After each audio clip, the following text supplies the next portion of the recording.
सबको परेशानी सिर्फ यही है, जमात इस्लामी को परेशानी ये है कि बल्दिया उज़्मा कराची अपने पैरों पर खड़ी हो गई है, उसके बजट में पैसे मौजूद हैं, बड़ी सड़कों पर भी काम कर रही है और अंदरूनी गली मोहल्लों पर भी काम कर रही है, तारीख़ी इमारतों को बहाल भी कर रही है, इस तरह की इंटरवेंशन भी करने की कोशिश कर रही है।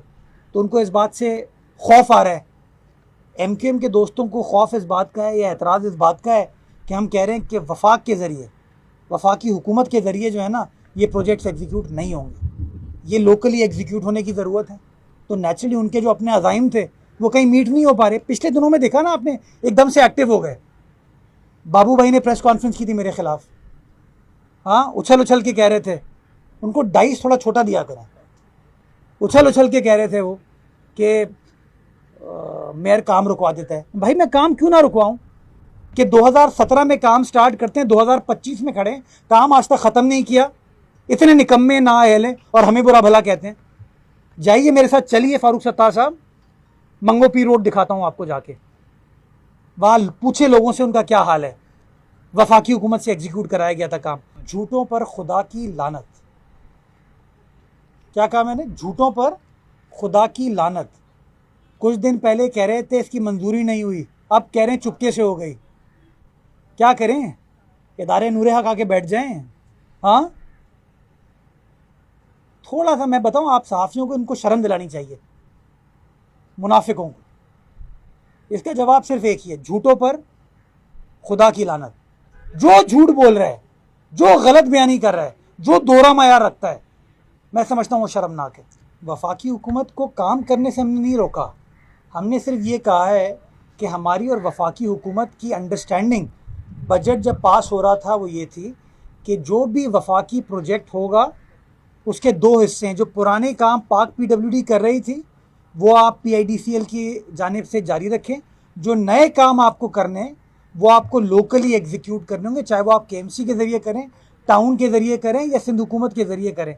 ये हमारी अंडरस्टैंडिंग थी और ये अंडरस्टैंडिंग कल सिंध हुकूमत की जानिब से वाज़े तौर पर बयान कर दी गई है। जो पैसा हमारे पास है, जो हमारे बजट में, वो आवाम की अमानत, और कोशिश यही कर रहे हैं कि उसको ट्रांसपेरेंटली कानून के मुताबिक एक्सपर्ट्स की एडवाइस पर आगे लेकर चल सके। मैं कोई मैंग्रोव एक्सपर्ट नहीं हूँ, मुझे तो जो एक्सपर्ट्स आके बताते हैं, गाइड करते हैं, उसके ऊपर मैं एडमिनिस्ट्रेटिव फ़ैसला करता हूँ। मेरा मानना यही है कि अगर बहैसियत कौम हमें आगे बढ़ना है तो हमें इन एक्सपर्ट्स की मदद से आगे बढ़ना होगा।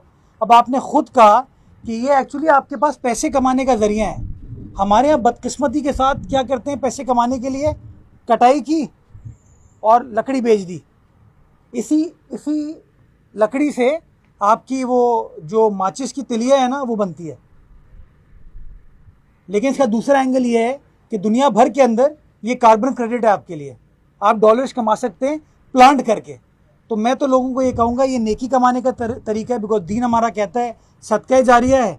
और फाइनेंशियली स्पीकिंग, कार्बन क्रेडिट्स के ज़रिए आपके इदारे, आपकी हुकूमतें, ये शहर, ये सूबा, ये मुल्क, इसके ऊपर कार्बन क्रेडिट्स के ऊपर पैसे कमा सकता है। तो इतनी बड़ी कोस्ट लाइन का हमें फ़ायदा उठाना चाहिए, ये पोटेंशियल है हमारे लिए।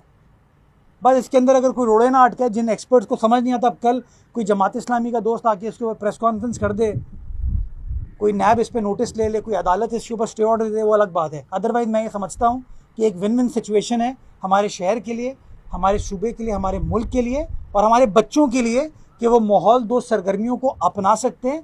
मैं स्कूल्स को कहना चाहूँगा कि स्कूल्स यहाँ पर आएँ और ये मैंग्रोव्स को देख सकें, अपने बच्चों को समझा सकें, पढ़ा सकें कि बच्चा, this is what environment is all about. इसी तरह की चीज़ इंशाल्लाह आइंदा चंद हफ्तों में हम किमाड़ी की साइड पर जो नेटी जेटी का पुल है वहाँ पर KMC की जानिब से बनाएंगे। यही टीम, यही एक्सपर्ट जिन्होंने ये काम किया, वही लोग इंशाल्लाह वहाँ पर हमें गाइड करेंगे। इखराजात आपकी शहरी हुकूमत बेयर करेगी और किमाड़ी की आवाम के लिए, जो शहर की उस साइड पर लोग रहते हैं, उनके लिए एक बहुत अच्छा, मैं समझता हूँ, इजाफा कराची की हुकूमत की जानिब से किया जाएगा।